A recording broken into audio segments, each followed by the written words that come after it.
Kamusta mga bata? Ngayon, ang pag-aaralan natin ay ang wastong paggamit ng pandiwa. Bago tayo magsimula, pag-ugnayin ang ilustrasyon o infographic sa Hanay A at ang nais ipakahulugan nito na nasa Hanay B.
Unahin natin ang aspekto ng pandiwa na naganap na. Ano nga ba ito?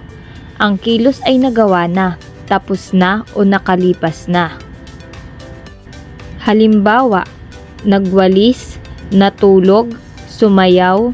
Ito ay kalimitan dinaragdagan ng panlapi na, nag, in.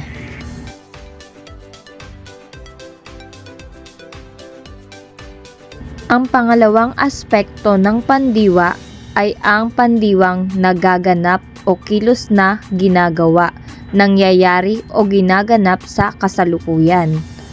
Halimbawa, nagwawalis, natutulog, sumasayaw. Ang mga panlapi na dinaragdag sa salitang ugat ay na, nag, in.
Sagutan natin kung tama ang inyong mga kasagutan. Number 1. Si Mario at ang kanyang mga kaibigan ay naglaro ng basketball. Ang tamang sagot o pandiwa ay naglaro.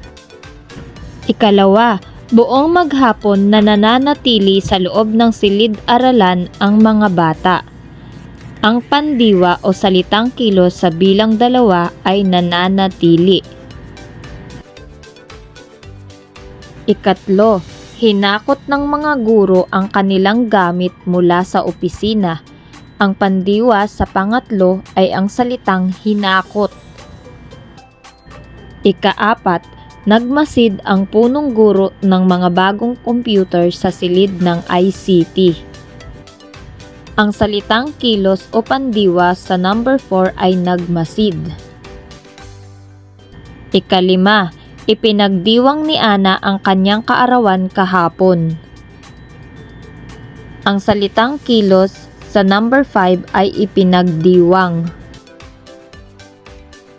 Isulat ang tama kung ang salitang may salungguhit sa bawat pangungusap ay nagsasaad ng kilos at mali kung hindi nagsasaad ng kilos.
Mga kasagutan.